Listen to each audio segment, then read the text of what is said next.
जय जोहार। आप मन देखत हो IBC 24 में हूँ आपके साथ रचना बंछोड़ और गीत संगीत के गुड़ी छत्तीसगढ़ के रंग माँ आप मन के बहुत बहुत स्वागत है।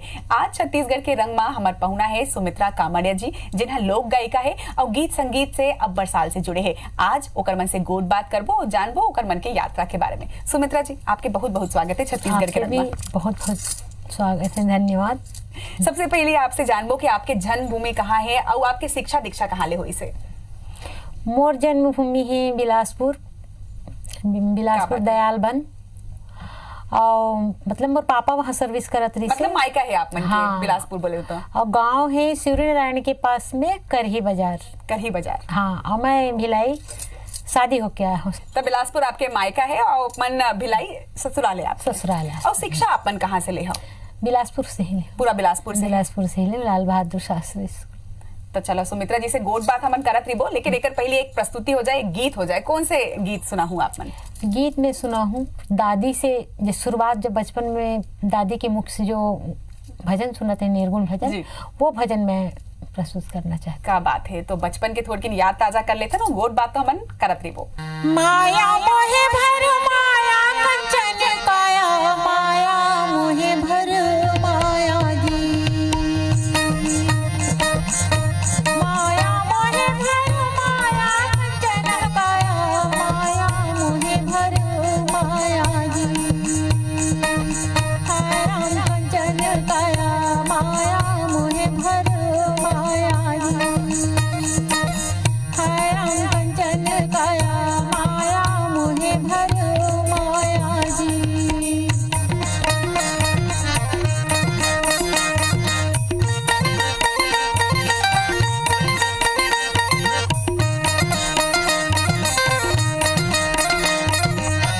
पत्थर चुनी चुनी महल बनाए जोगी, ए घर तेरा नाम मेरा जी, पत्थर चुनी चुनी महल बनाए जोगी, ए घर तेरा नाम मेरा जी, रंग रोगना कर महल सजाए, रंग रोगना कर महल सजाए, चिड़िया करत बसेरा कंचन काया, माया मोहे भर माया जी, हाय राम कंचन काया, माया मोहे भर माया जी, हाय राम कंचन काया, माया मोहे भर माया जी।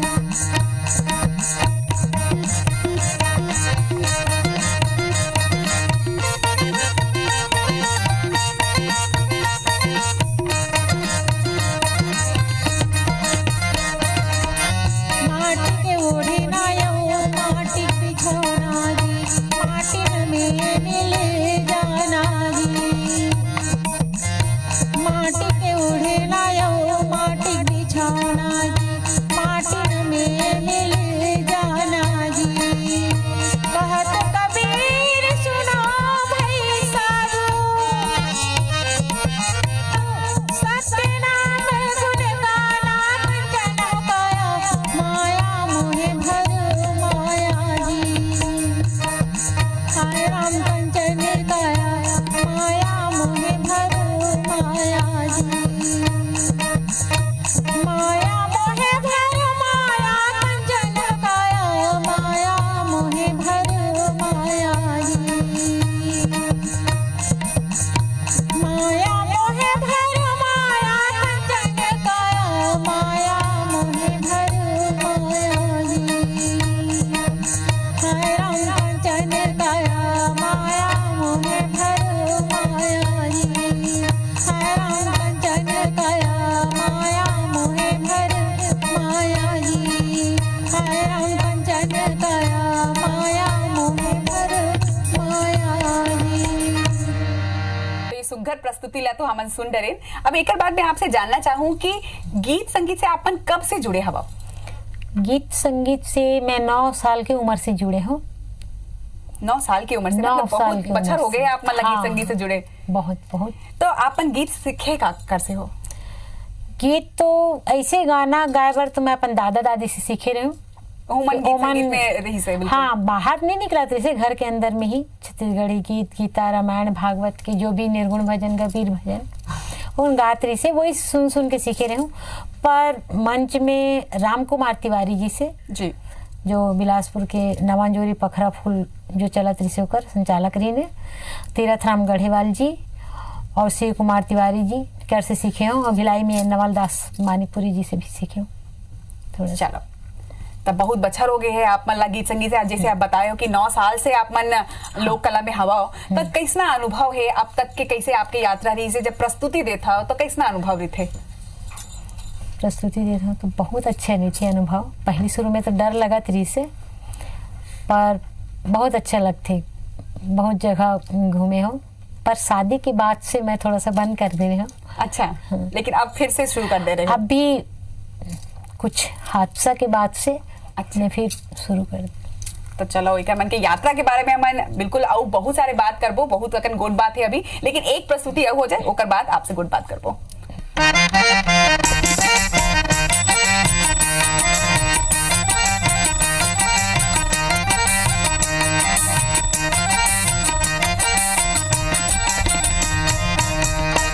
मोलनावा अंजोरी देखाए काबर, मोलनावा अंजोरी देखाए काबर, मनमोहना से अखियाँ मिलाए काबर, मिलाए काबर, मोलनावा अंजोरी देखाए काबर, मोलनावा अंजोरी देखाए काबर।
अंजोरे देखाए काबर मनमोहना ने अखियाँ मिलाए काबर है मिलाए काबर मोलनावा अंजोरे देखाए काबर मोलनावा अंजोरे देखाए काबर मोलनावा अंजोरे देखाए काबर मोलनावा अंजोरे देखाए काबर।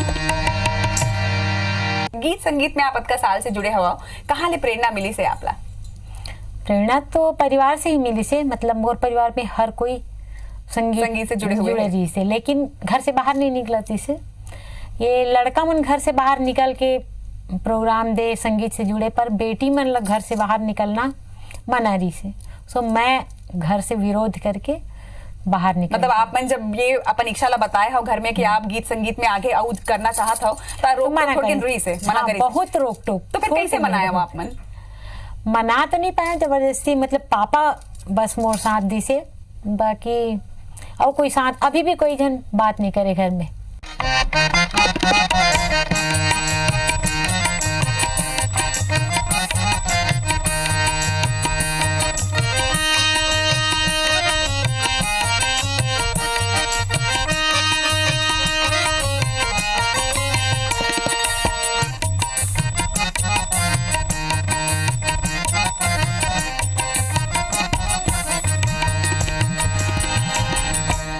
बंसुरी बजा देते हैं मन के राउत भैया बंसुरी बजा देते हैं मन के राउत भैया तोरी बंसुरी हानी की लागे तोरी बंसुरी हानी की लागे तोरी बंसुरी हानी की लागे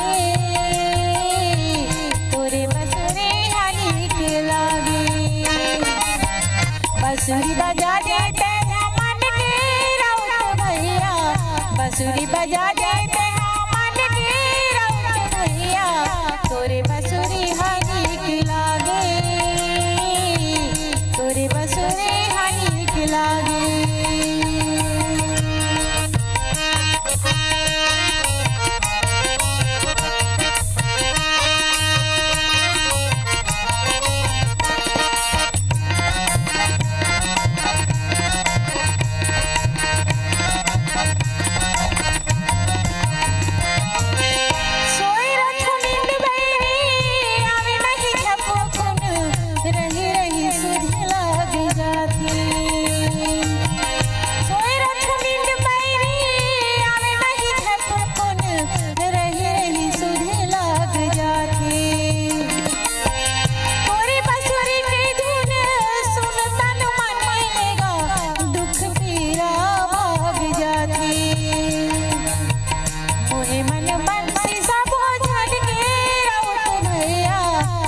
बंसुरी हानी की लागे तोरी बंसुरी हानी की लागे।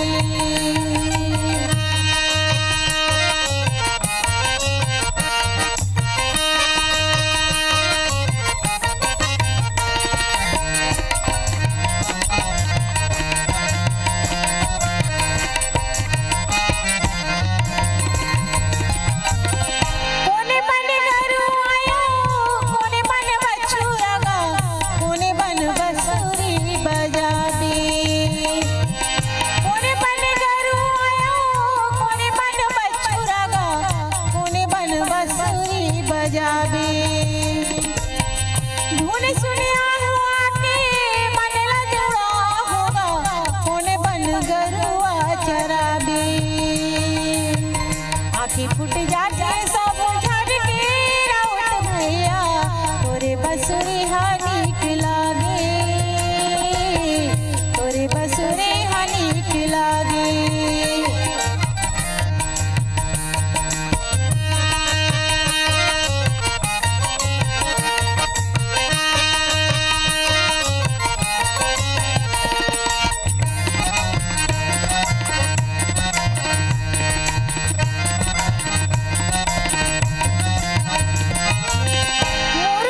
चुरुआ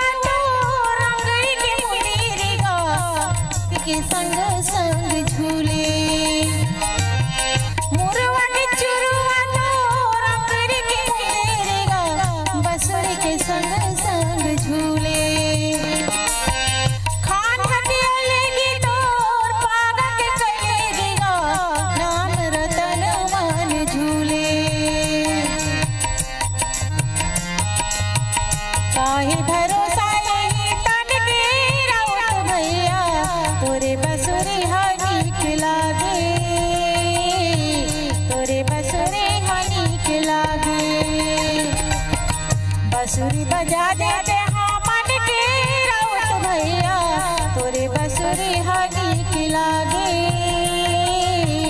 तोरे बसुरी हनी खिलागे तोरे बसुरी हनी खिलागे तोरे बसुरी हनी खिलागे तोरे बसुरी हनी खिलागे तोरे बसुरी हनी खिलागे। कहाँ कहाँ प्रस्तुति दे हवा आप मन?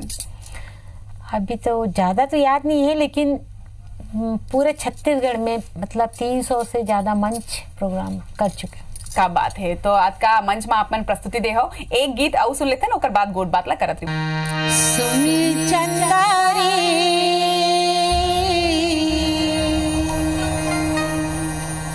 कहे दे दे भैया ला संदे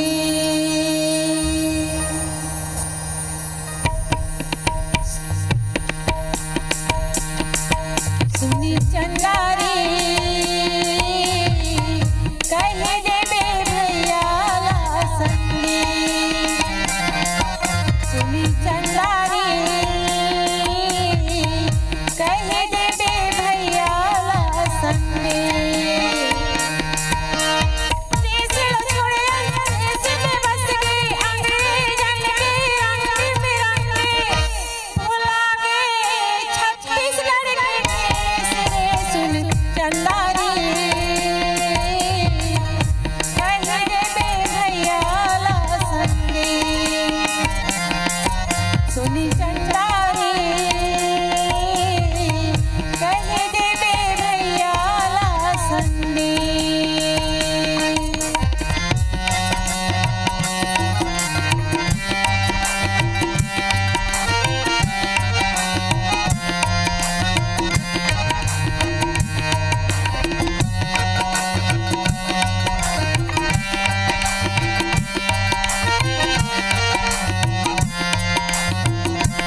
तो सुमित्रा जी, छत्तीसगढ़ के रंग में आप मन आए हो, तो एक सवाल आपसे जरूर करना चाहूँ कि छत्तीसगढ़ के कौन से रंग आपला सबसे सुघर लगते? यहाँ के परंपरा, यहाँ के वेशभूषा, संस्कृति, भाषा, बोली, खाना पीना का सबसे ज्यादा बढ़िया लगते आपला छत्तीसगढ़ के? अब छत्तीसगढ़ की बेटियों में हाँ यही के जन्म ले हो, जन्मभूमि है मोर, तो छत्तीसगढ़ के सबो रंग अच्छे लगते, सबो रंग अच्छा लगते, सब रंग अच्छे लगते। क्या बात है। तो छत्तीसगढ़ के रंग में आप अक्का रचे बसे हो, लोक गायिका हो, आपके बहुत बहुत आभार कि आप मन छत्तीसगढ़ के रंग में आए हो। तो आज छत्तीसगढ़ के रंग में हमार पहुना रही से सुमित्रा कामड़िया जी, बहुत ही प्रचलित लोक गायिका है। ओकर मन के स्वर में हमन अतका अकन सुघर सुघर गीत ला सुनेन। अगले सप्ताह फिर से ऐसने एक पहुना संग आबो, तब तक बर जय जोहार।